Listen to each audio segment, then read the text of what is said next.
का विश्वाचा मालक. अहो साध्या सुद्धा माणसाला म्हणलं का हो दादा रामभाऊ, अहो माझ्या जीवाचा प्रश्न आहे, नेसता का साडी?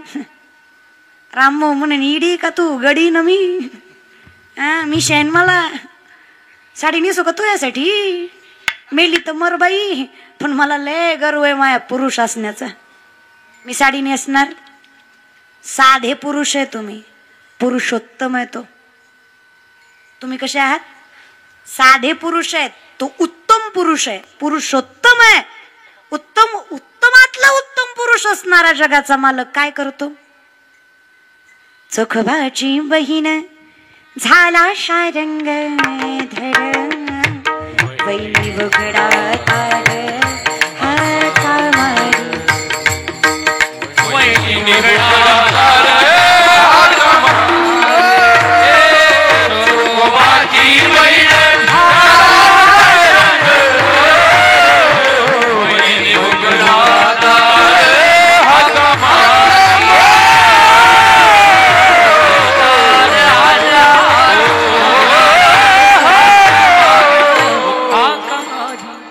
चोखोबाची बहीण झाला शारंग धर, वैली वगडा तार हाता मारी, वैली वगडा तार हाता मारी.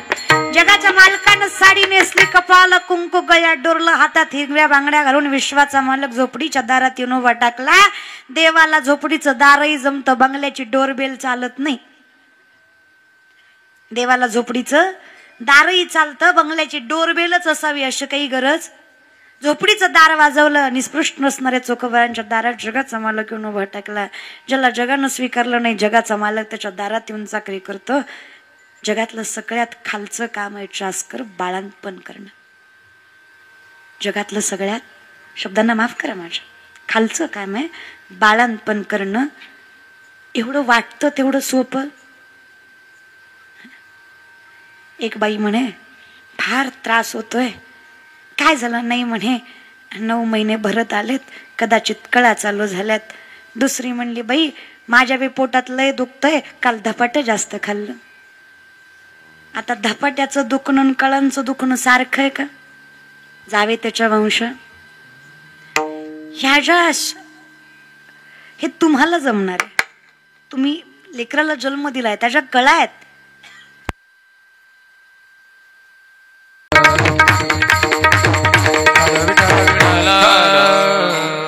ते भजन ऐकलंय ना? उजेडात होते पुण्य, अंधारात पाप.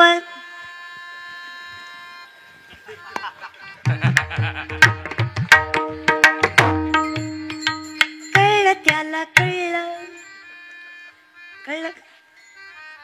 उजेडात होते पुण्य, अंधारात पाप. ज्याच्या त्याच्या हाती आहे कर्तव्याचे माप. पुण्यवान होते ते अंधारातही बसले, थोडी लाईट गेली की ह्यांना कळलं झालं. ही अशी माणसं सवड गवसतात. जगाच्या मालकानं सांगावं सगळ्यांना, पेंड्या सुदामा लंगड्या बोबड्या तुतण्या गपचूप डोळे झाकायचे. डोळे उघडले की घराच्या आत, पुन्हा डोळे झाकले, पुन्हा डोळे उघडले की घराच्या बाहेर. चोरी व्हायच्या आधी घराच्या आत जायला देव म्हणायचा फक्त डोळे झाका, माझ्यावर विश्वास ठेवा तुम्हाला आत नेतो. झालं की म्हणायचे डोळे झाका, विश्वास ठेवा तुम्हाला. पण पेंड्या जरा आगावच होता, असताना 14 ठिकाणी वाकडा होता. बुद्धीनं कसा सरळ असेल? तो म्हणला देव नेतोय कुठून हे कळलं पाहिजे. आपला देवावर विश्वास नाही. मग त्यानं अर्धे डोळे उघडे ठेवले. खोड्या हो खोड्या. आता 2-4 लोकांनी केल्या तसे अर्धे डोळे उघडे ठेवले. त्यांना वाटलं देवाला कळत. अर्धे डोळे उघडे ठेवले दादा, आखे निघाले. हे अर्ध्यातच गुतलं ना. पण हे निघत कुठून होते माहितीये का? सवनं माहित तुम्हाला? सवनं सवनं तुमच्याकडे काय म्हणतात मला माहित नाही. चास्कर सवण्याला पहिली माणसं धूर जाण्यासाठी एक खिडकी करायची. घोर ढोर. अरे ढोर म्हणजे जनावर. काय एक शब्द सांग. क ख ग घ घ घ ना घोर ढ ढ हा ढ धोर. ओके, त्याला आमच्याकडे सौन म्हणत्या. तर ते धोर ती खिडकी कळली ना, तर कळणं महत्वाचं आहे. कळली ना, हा तिथनं निघायचे. हे तिथंच अडकलं त्या धोऱ्यात निम्यातच. अर्धवरण अर्ध खाली उठली ना गवळण. बरं हे काय बोंबलायचं राहतं वे गुतल्यावर. माणसं गुतल्यावर करून आल्यावर बोंबलतात, त्याच्या आधी बोंबलत जा ना बाबा. गुततोय तू तुझ्यामुळेच बोंबल तू. मग महाराज गुतल्यावर बोंबलाय चालू केलं, गवळण उठली. जे मारलं जे मारलं जे मारलं, बरं मारलं बी फक्त अर्ध्यातच. उठायची बसायची पंचायत केली त्या पेंड्याची. फार काळा निळा केला पेंड्या. म्हणला देवा जिंदगीत डोळे उघडत नाही, लग्नात सुद्धा बायको बघत नाही, फक्त वर काढ. अशी परिस्थिती बेकार झाली. अर्धा शिकून निघालो. देवा पुन्हा म्हणून म्हणणार नाही, तुझ्यावर विश्वास नाही. अरे अर्धे डोळे कधीच उघडे ठेवणार नाही, डोळे झाकून तुझ्यावर विश्वास ठेवेल. विश्वास ठेवा. जोपर्यंत जगाच्या मालकावर परिपूर्ण विश्वास असेल, आपोआप संकटातनं बाहेर निघाल. ज्या दिवशी अपूर्ण विश्वास ठेवाल, अर्धवट ज्ञान तुम्हाला बुडवल्याशिवाय राहणार नाही. विश्वास जरूर है, विश्वास जरूरी है, तेरा साथ निभाएगा, तेरी बिगड़ी बनाएगा, विश्वास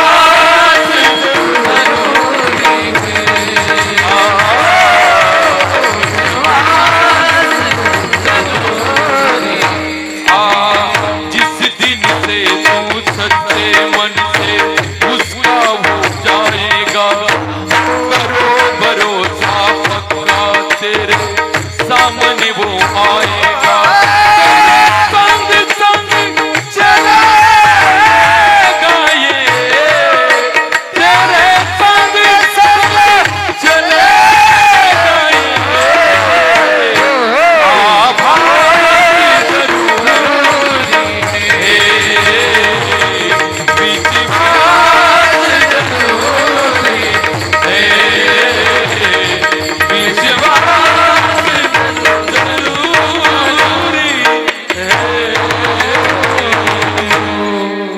विश्वास जरूरी. विश्वास ही तो करी स्वामीवरी सत्ता. जगाच्या मालकाच्या सामर्थ्य मिळवायचं असेल तर विश्वास. अगदी तशीच आहे ही अवस्था. विश्वास आहे माझा दैवा मागे पुढे उभा आहे, मला विश्वास आहे. तेरी बन जाएगी गोविंद गुण गाय से, ध्रुव जी की बन गई प्रहलाद जी की बन गई, ध्रुव जी की बन गई प्रहलाद जी की बन गई.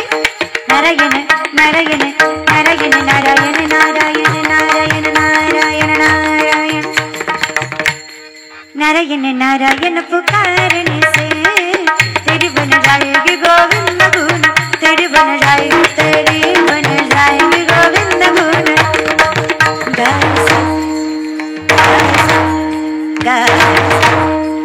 काही नाही, फक्त मुखात नाम पाहिजे.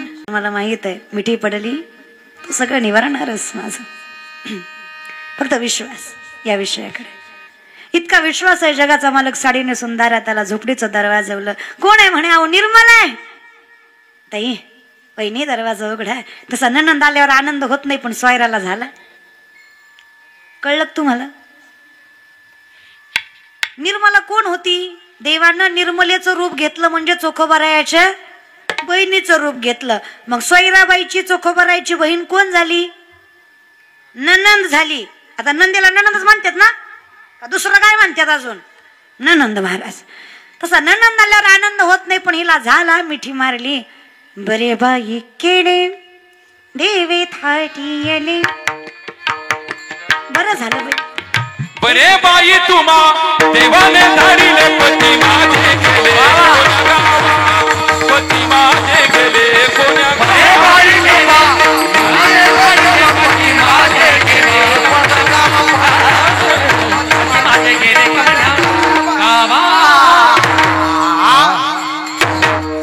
बरे बाई तुम्हा देवाने धाडिले, पती माझे गेले कोण्या.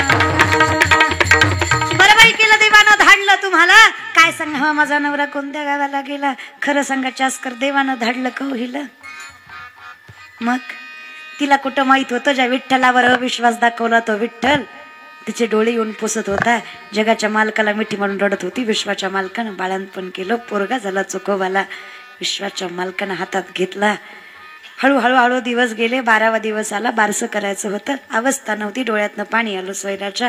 काय म्हणे सांगू तुम्हाला ताई, मलाही वाटायचं बारसं करावं माझ्या लेकराचं, पण अवस्था वाईट. लोकांच्या कामं करून उदरनिर्वाह करणारी माणसं आम्ही कुठं बारसं करावं. अहो जगाचा मालक तो लक्ष्मीचा नवरा, त्याला काय कमी पैशाला. तो म्हणे फार केलं माझ्या भावानं माझ्यासाठी, काळजी करू नका वहिनी, पाहिजे तसं बारसं करू.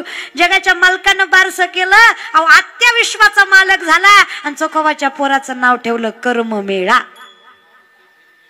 नाव ते ठेविले काय जगाच्या मालकानं नाव ठेवलं. कान फुंकले दादा. तुमच्या आमच्या बारशाला माणसं येतील काय नवलय. चोखोबाच्या बारशाला जगाच्या मालकानं हाजरी लावली. सगळे देवदेवता येऊन जेवून गेले दादा.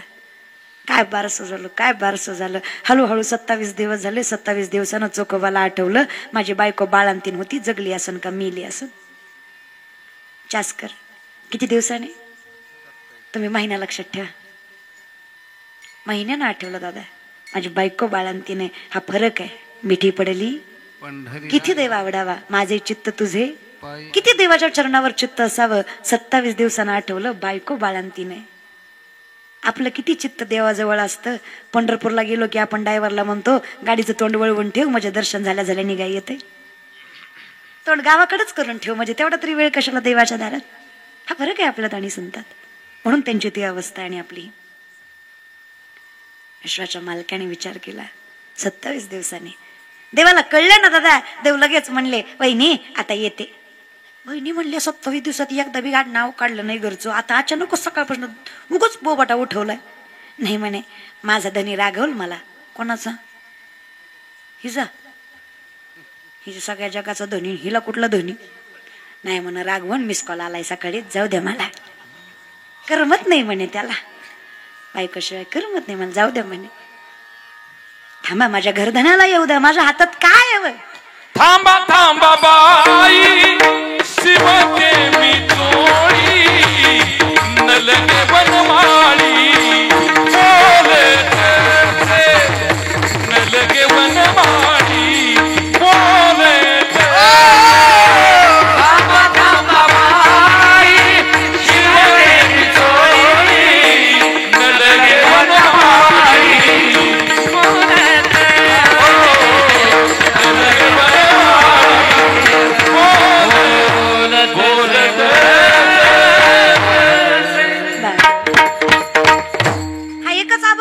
जो तुम्ही सुरुवातीपासून प्रमाण ऐकताय ना, हा 47 चरणाचा नामदेवरायांचा एकच अभंग आहे. त्यातलं 10वं चरण अख्ख्या महाराष्ट्राला पाठ आहे. चोखोबाची बहीण झालं शारंगधर.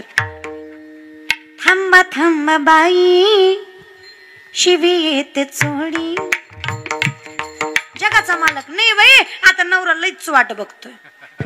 नाही वैन माळी बोलत नको बाई, नाही हो माझ्या हातात काय. नवरा येऊ द्या, घरधनाला येऊ द्या. पहिल्या बायकांकडे पैसे नव्हते, पहिल्या बायकांकडे पैसे नव्हते, पहिल्या बायकांकडे पैसे नव्हते. काय नाही मी काहीतरी म्हणलं का. नव्हते पैसे, नवऱ्याच्या हातात कारभार होता. मग काय हट्टच केला देवाने. शेजाऱ्या पाजारच्या 4-5 बायका बोलवल्या, कुंकू लावलं. पदरात 4 दाणे तांदळाचे टाकले. ऐपत नव्हती चोळी शिवायची. आहे तशी ताईची पाठवणी केली. देव निघाला. देव थोडा पुढे जाईपर्यंत चोखोबाराय आले.